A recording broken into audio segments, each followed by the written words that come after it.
The rain hammered my rusted Chevy like bullets on tin, each drop a sharp reminder that Millfield had been dying a slow death since the steel mills shuttered decades ago.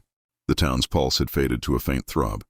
Its once bustling streets now lined with empty storefronts and cracked sidewalks.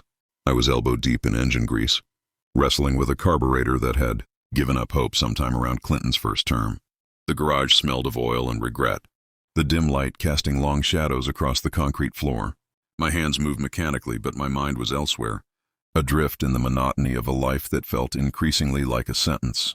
Then, through the open window, my wife's voice cut through the rain's relentless drumming. "God, Derek, he's so much bigger than Nick," Vanessa purred into her phone, her tone carrying that breathy quality she used to reserve for me in the early years of our marriage. "I mean everywhere that counts." I froze, the wrench halfway to my mouth where I'd been using it to hold the flashlight. The words landed like a gut punch. 23 years of marriage, through lean times, late-night arguments, and the joy of raising our daughter, Sophie, and here was Vanessa, discussing another man's anatomy like she was reviewing a trendy new restaurant. She giggled, a sound so foreign it might as well have come from a stranger. "The video we made last weekend," she continued, her voice light and giddy, like some sorority girl half her age. "It's incredible, Mona. I've never felt so alive." Derek knows exactly how to handle a woman, my sister-in-law. Mona's cackle crackled through the speaker, sharp and conspiratorial. "Aren't you worried Nick will find out? Men are so suspicious these days." Vanessa's response dripped with contempt. "Please, Nick barely knows how to work the TV remote. He'll never figure out I saved it to our shared cloud drive. Besides, he's too busy playing with his pathetic little boxing gym to notice what a real woman needs." Each word was a blade, slicing through the fragile illusion of the life we'd built together. 23 years, a daughter in college, a mortgage we'd clawed our way through. And now this, Vanessa making home movies with some guy named Derek. I set the wrench down carefully, my hands steadier than they had any right to be. The old Nick Thompson might have stormed into the house, demanded answers, maybe thrown a punch at the wall in a fit of rage, but that version of me was married to a woman who existed only in my imagination. This new Nick, the one forged in the crucible of betrayal, was going to be far more creative. With what reputation? Hard to play the wronged wife when half the county just watched you, getting bent over a kitchen counter by someone who isn't your husband. She slapped me then, hard enough to make my ears ring. I didn't flinch. "Feel better?" I asked, my voice steady. "Because this is just round one, Vanessa.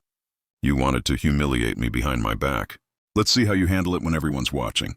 The next morning, Eddie Kowalski was waiting for me at Thompson's boxing gym, a styrofoam cup of coffee in one hand and his phone in the other, grinning like he'd just won the lottery. "Jesus Christ, Nick," he wheezed, barely containing his laughter. "You broke the internet. My wife's book club is going nuts. Half of them are calling Vanessa a whore. The other half are asking for Derek's number." I unlocked the gym, the familiar creak of the door grounding me. Flipping on the fluorescent lights, I inhaled the comforting scent of leather and sweat. This place was honest, a sanctuary where lies couldn't survive. "It's not funny, Eddie," I said, though a part of me couldn't deny the grim humor in the chaos I'd unleashed. He followed me to the office, still chuckling. "The heck it isn't. You know what they're calling you on Facebook? The loser crusader. There's already a meme with your face on Captain America's body." My computer screen was a battlefield of notifications, missed calls, texts, friend requests from strangers. I ignored them, pulling up the gym's membership roster instead. 3 cancellations already, all from wives in Vanessa's social circle. "Let me guess," I said, not looking up. "The respectable ladies of Millfield think I'm some kind of pervert for exposing my wife's affair." Eddie's tone sobered. "Some do, but you'd be surprised. How many are Team Nick? Turns out Vanessa wasn't as popular as she thought. Word is she's been pretty high and mighty since making partner." The bell above the front door chimed, cutting through the hum of the gym. I looked up to see Derek Ashford himself striding in, all 6'2" of him, with perfectly styled hair and a suit that screamed money. Probably cost more than most folks in Millfield made in a month. Trust fund privilege was written all over his smug face. "You must be Nick," he said, extending a manicured hand. "Derek Ashford, I think we need to talk." I stared at his hand like it was a dead fish, my jaw tightening. "About what?" "Your starring role in my wife's midlife crisis?" Eddie snorted, barely containing his laughter, and Derek's jaw clenched. Look, I know you're upset, but what you did yesterday was completely out of line. Vanessa is devastated. The audacity of his words hit me like a cheap shot. Vanessa is devastated, I repeated, standing slowly, noting how he took a half-step back. Good. My wife of 23 years is sleeping with some trust fund baby and filming it for posterity, and she's devastated. Derek's tone turned sanctimonious. We're in love. What Vanessa and I have is real. What you two had was just comfortable. The word comfortable was a sucker punch, reducing 23 years of shared struggles and triumphs to a single, dismissive syllable. You know what's comfortable, Derek? I stepped around the desk, closing the distance between us, relishing how he edged toward the door. Your daddy's money, your fancy apartment downtown, your BMW that's probably worth more than my house. His face flushed. This isn't about money, I laughed, sharp and bitter. Everything's about money with guys like you. But here's the thing about comfortable, Derek. It means I know exactly how to hurt you. His eyes widened, his confidence faltering. Are you threatening me? I smiled, and Eddie later told me it was the scariest expression he'd ever seen on my face. Threatening? I'm just getting started. Derek practically ran out of the gym, and Eddie burst into applause. That was beautiful. Nick, you had him pissing himself. My phone rang, Vanessa's ringtone. Kanye's Gold Digger, a bitter joke from years ago, when her law career started outpacing my gym's modest earnings. What? I answered. Her voice was ice-cold, professional. Derek told me you threatened him. I'm calling the police. I smirked. Good luck with that. Tell them to bring popcorn when they watch your audition tape. She hung up, and Eddie watched me with concern. You okay, buddy? I grabbed my gym bag, heading for the heavy bags. Never better. I've got some energy to work off. By Thursday, the video had gone viral in Millfield. Someone had shared it to a local drama Facebook group, and it spread like wildfire across social media. I couldn't buy milk at the grocery store without catching stares, some sympathetic, others judgmental, a few openly amused. The gym's phone rang incessantly, half the calls from reporters hungry for quotes about digital revenge in the modern marriage, the other half from potential new members, drawn to the badass gym owner who'd taken down his cheating wife. I was replacing a torn heavy bag when Sophie walked in, her dark hair and green eyes a painful mirror of her mother's. At 21, she carried Vanessa's stubborn jaw, but none of her cold calculation. Dad, what the heck is wrong with you? She demanded, dropping her purse and crossing her arms. Mom is having a breakdown. She can't go to work, can't leave the house. Her career is ruined. I set down my tools, facing her. Her career? Sophie, your mother made a private video with her boyfriend and stored it on our family computer. I didn't ruin her career. She did. Sophie's eyes flashed. You sent it to everyone she knows. That's psychotic.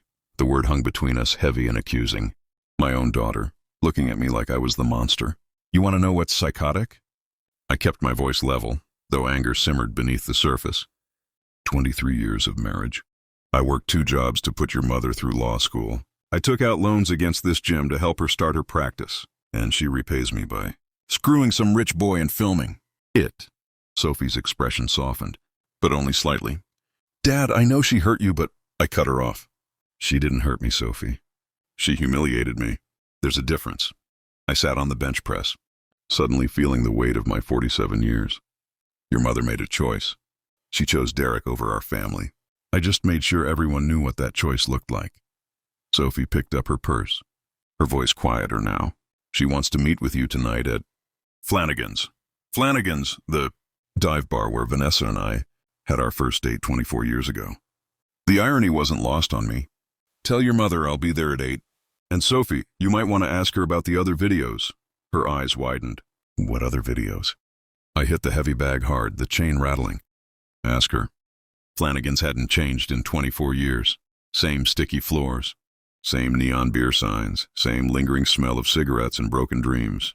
Vanessa was already there, sitting in a corner booth, with her sister Mona and her best friend Tina Walsh. They were dressed for war, power suits, flawless makeup, expressions of righteous indignation, like suburban Valkyries ready to tear me apart. I ordered a beer from Mickey, the bartender who'd been serving drinks since the Carter administration. He gave me a sympathetic nod and slid the bottle across the bar. "Evening, ladies," I said, sliding into the booth across from them. This feels familiar. "Didn't we have a similar conversation when Sophie got caught drinking in high school?" Tina leaned forward, her voice sharp. "Cut the crap. Nick, you've destroyed Vanessa's life over a moment of weakness." I laughed, taking a sip of beer. "A moment? Mona, didn't you tell me they've been screwing for 6 months? Mona's face flushed. "That's not, I never said—" I cut her off, pulling out my phone. "Actually, you did. Yesterday afternoon when you called Vanessa to talk about Derek's performance, issues with his ex-girlfriend, I scrolled through my notes. Quote, at least you know he's good for more than 6 months, unlike his last 3 relationships." The silence at the table was deafening. Vanessa's voice was barely a whisper. "You recorded my phone calls?" I set the phone down. "I recorded everything after Tuesday." Amazing what you learn when you start paying attention. "Did you know Derek owes his daddy $200,000 in gambling debts? Or that he's been cheating on you with his personal trainer, Rebecca Martinez? 24 years old, works at Elite Fitness downtown. Blonde, fake tits, drives a red Mustang that Derek bought her last month." Vanessa's face went white. "How do you know about Rebecca?" I leaned back, enjoying their shock. "Same way I know about the white powder Derek keeps in his glove compartment. Same way I know about the other married women he's been filming. Turns out Derek has quite the collection. You're not even his best work." "Vanessa," she stared at me, her conviction crumbling. I slid a photo across the table. Derek and Rebecca kissing outside a restaurant. Taken Tuesday night while Vanessa was home crying over her ruined reputation.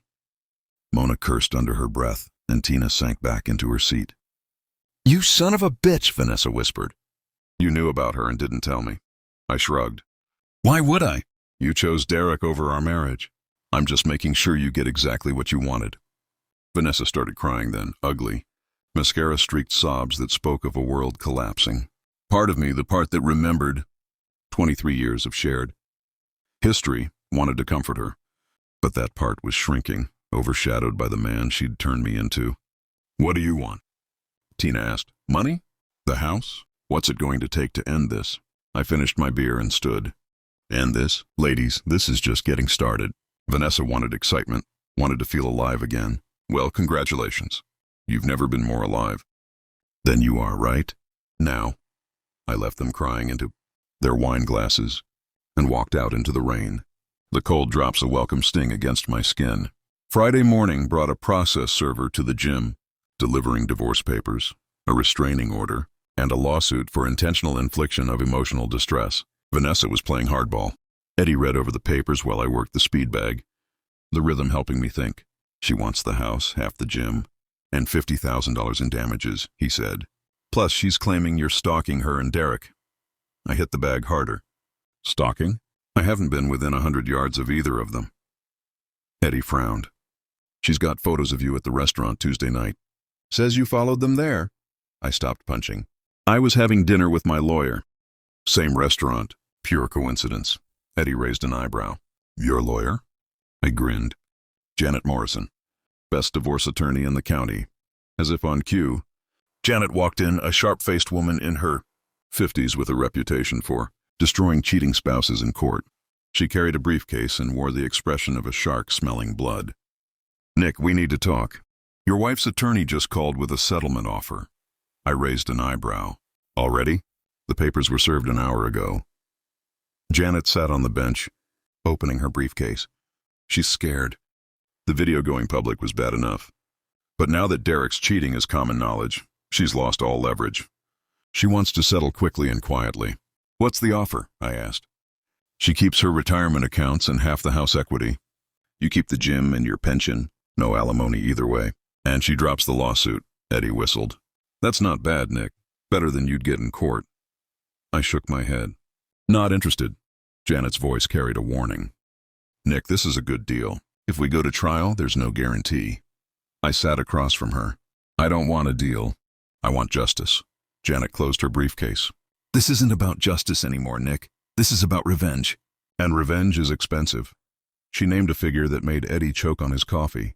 That's if we win. If we lose, you could end up paying her legal fees too. I leaned forward. What if I told you I had evidence that Derek has been blackmailing other married women? Video evidence of him threatening to expose their affairs unless they paid him. Janet's eyes sharpened. Do you have such evidence? I showed her screenshots from Derek's phone, texts I'd obtained when he left it unlocked at the gym. Getting access to his accounts was easier than I expected, I said. Same password for everything, including the cloud storage, where he keeps his insurance policies, the screenshots detailed. Derek threatening Maria Gonzalez with exposure unless she paid $5,000. There are 6 different women here, all married, all being extorted, I said.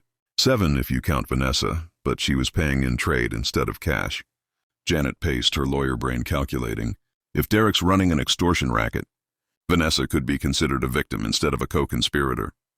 I smirked. Or she could be considered an accomplice. Look at the dates, Janet. Vanessa started her affair 6 months ago. Derek's blackmail scheme started 5 months ago. She helped him identify targets. Eddie leaned over, eyes wide. Holy crap, Nick. Half these women are in Vanessa's book club. I nodded. Exactly. My wife wasn't just cheating on me.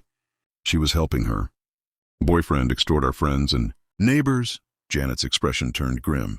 Nick, if this is true, we're not talking about divorce court anymore. This is criminal conspiracy. I leaned back. Then I guess Vanessa should have thought of that before she decided to film herself getting screwed by a blackmailer. The gym door opened and Sophie walked in, looking like she hadn't slept in days. Dad, Mom wants to talk to you. She says it's important. I froze. Tell your mother to talk to my lawyer. Sophie's voice shook. She's in the hospital, Dad. The words hit like a body shot. What? She took pills last night. Not enough to, but enough to scare everyone. She keeps saying she's sorry, that she never meant for any of this to happen. I looked at Janet, then Eddie, then back at Sophie. 23 years of marriage, and it had come to this. My wife in a hospital bed, our daughter crying, and me holding evidence that could send them both to prison. Which hospital? I asked. Millfield General, room 314. I grabbed my jacket.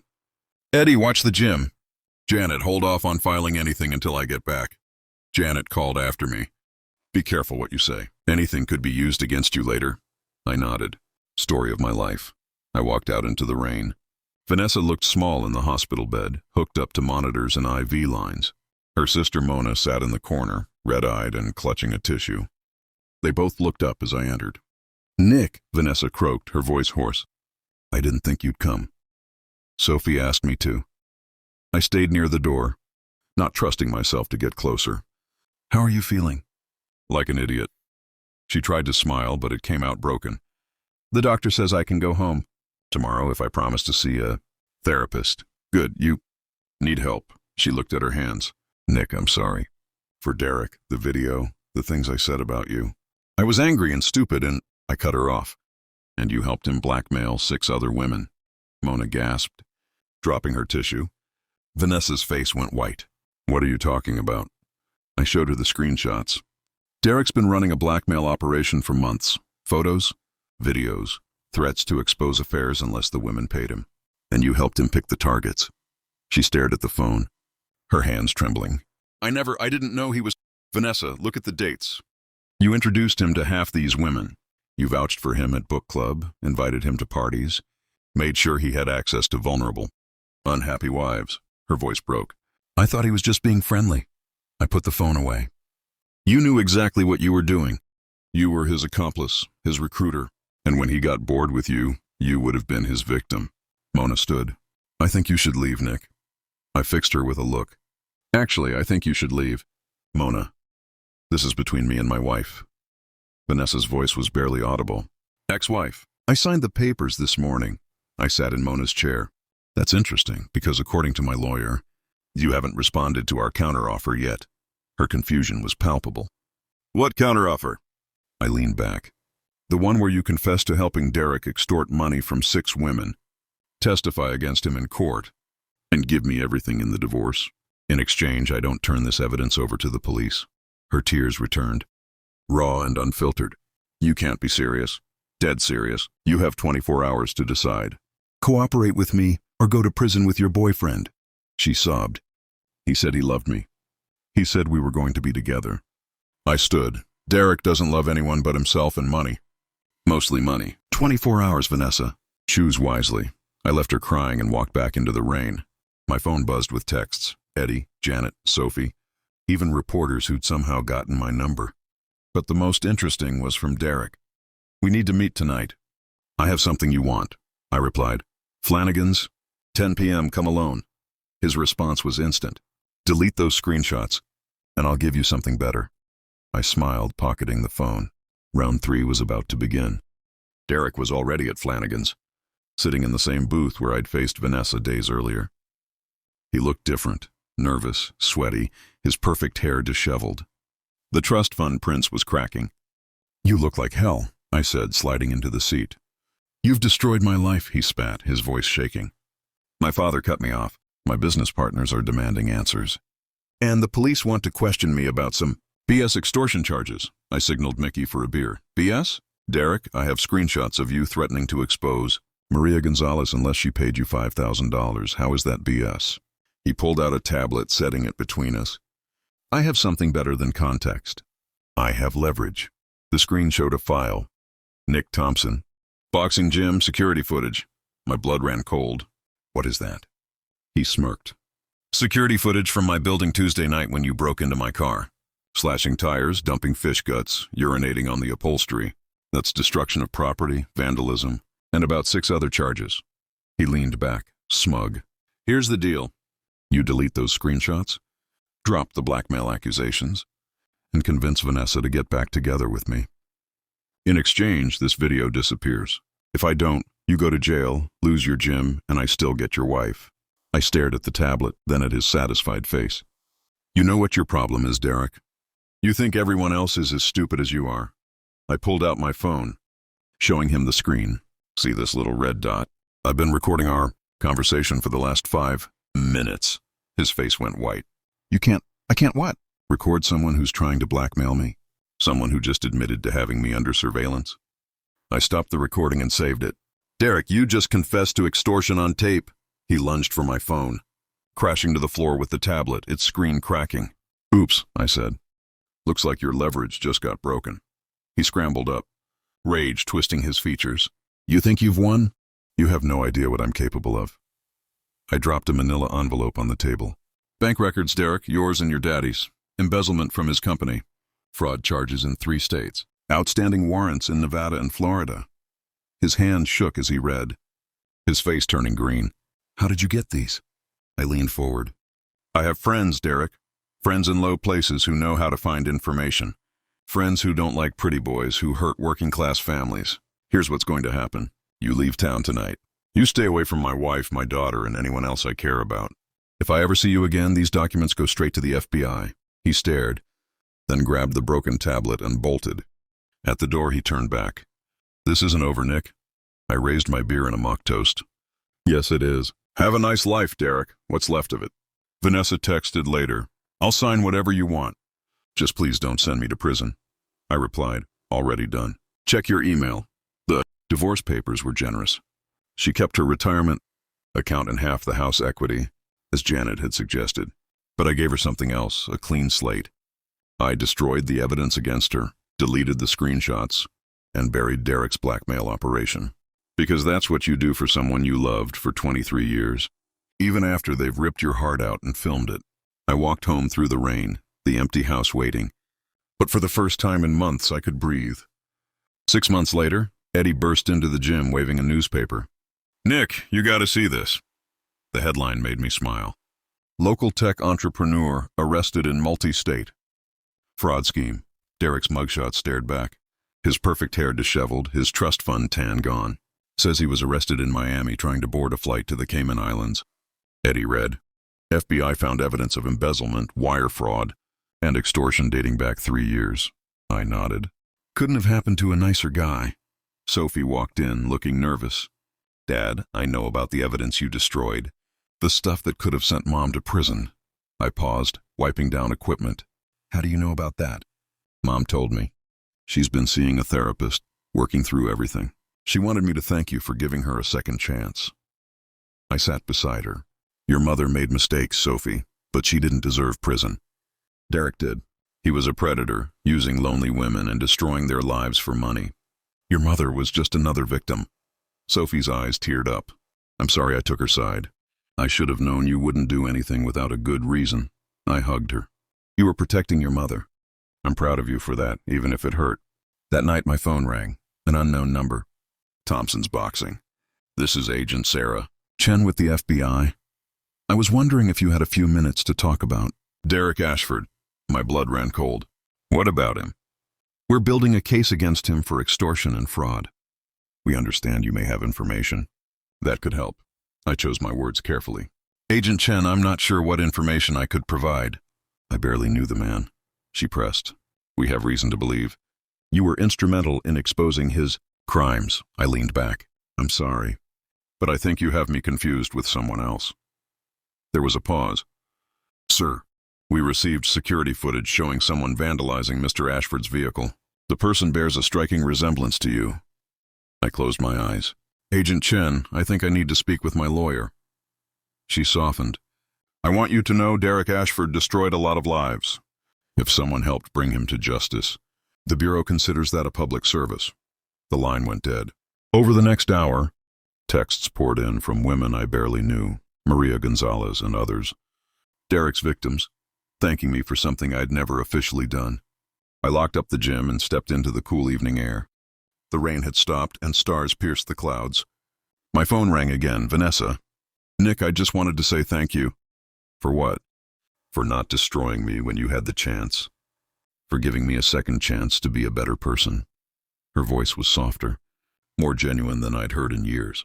I know I don't deserve your forgiveness, but I'm grateful for it, I sighed. We all make mistakes, Vanessa. The important thing is learning from them. She paused. Sophie told me about the FBI.